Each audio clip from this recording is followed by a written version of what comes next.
YouTube, this is Charlie426, and today we have the review of the Premium Bandai exclusive HGUC Jegan Birnam types version from Twilight Axis. Now, some people call it the Birnam type, some people call it the Birnam Corps, because the Birnam actually stands for some sort of corporation later that becomes or associated with Crossbone Vanguard, as far as I know, because that's something I heard from a friend, so I have no confirmation about that part. But there are some evidence on the kit that does prove it, or at least could be, of a evidence sort of thing. Anyway, not recently, I received this Jegan quite some time ago, but I have been delaying it for all sorts of reasons, and I finally decided to build this kit. Now, this review is going to be one of those simple reviews where I'm not going to go over the articulation, because it's the exact same kit as the HGUC Jegan from Charge Counterattack, the normal release version as we have now. But I will be going over the differences and any other interesting aspects regarding the kit. So with that, let's put this back and let's start with the components first. First of all, of course, you get the Jegan Birnam type or Birnam Corps version. Beyond that, you get a little bit of leftover parts. I'll go with the leftover parts first. Now, as usual, we have some polycaps left. Not many, but, a good amount. And there goes the stand. Let me get actually rid of this. We get some leftover polycaps. Now, only 3 left, so it uses a good amount. Let's see. You get some stickers. Now, as you can see, I did not use everything. For this one, I really hate this sticker. So what I did was on the V symbol that's on the crotch area, or waist area, I just colored the yellow part in gold. And that's that.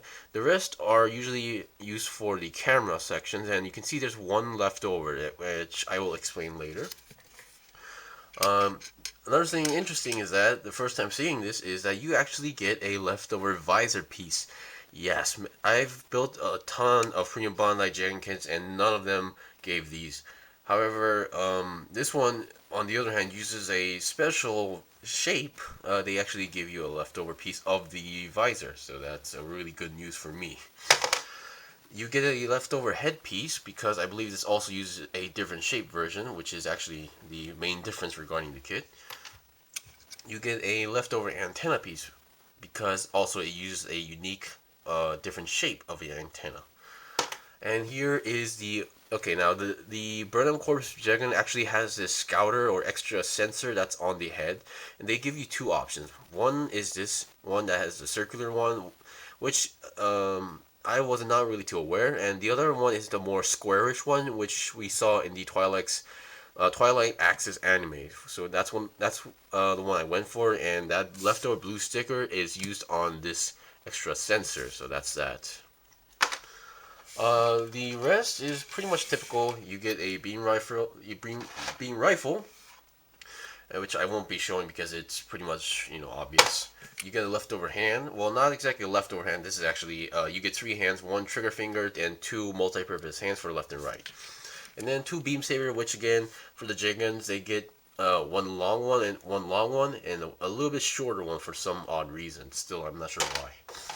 Okay, now let's get on to the review.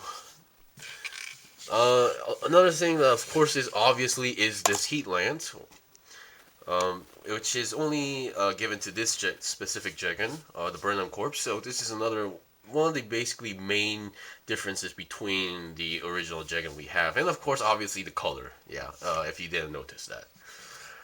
Okay, let's go on with the differences. Since I did mention this is going to be a simple review and not my usual review because it's the exact same kit. Now, the main difference, the head.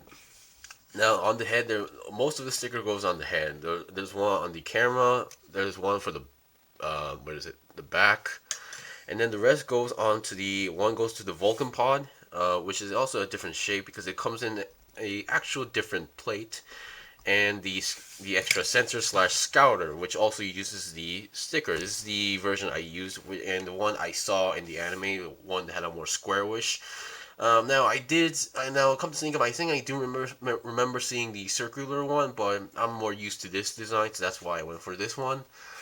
Also, because of this extra sensor / scouter, you get a really interesting visor piece. Now it's more like a half a visor, but it's not exactly cut in half. It's your typical Jegan visor, but only half remains, and the other half is like digged inside. So there's behind the scout there is a little bit of clear blue piece left, because the scouter actually doesn't connect to the Vulcan pod. It actually connects to the the half of the blue clear piece.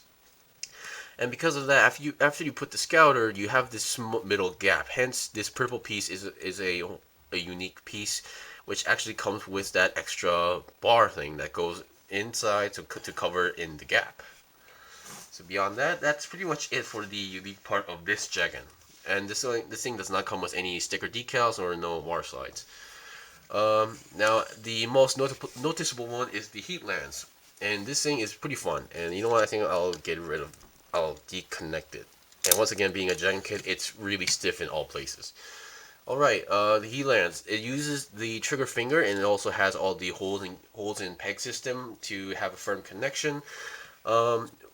What this is basically is, like, some people tell me this is like the early version of the heat lance that we see in F91, or the shot lance that has the lance and the machine gun. As you can see there's no actual machine gun built into this.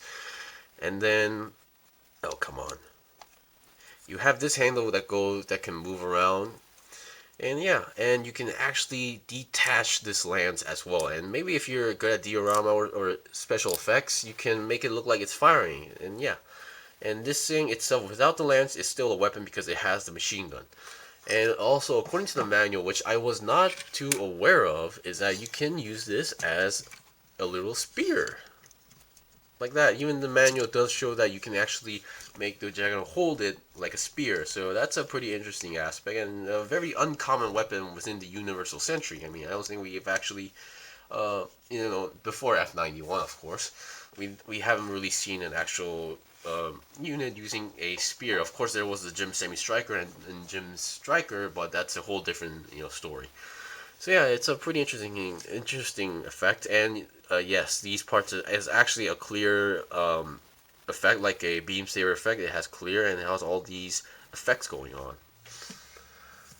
And that's pretty much it. Now, there's no actual difference on the backpack or nothing else. This is basically, in a nutshell, is the exact same HGUC Jegan, but in purple, with a different head design, and the additional heat lance or shot lance weapon.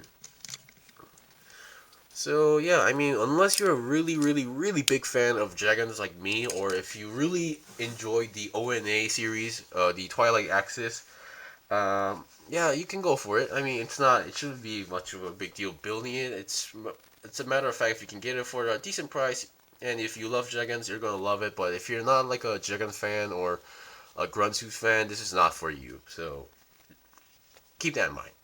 Anyway, that's pretty much it for the review. Thank you for watching. This was a simple review of the Premium Bandai exclusive HGUC Jegan Birnam type.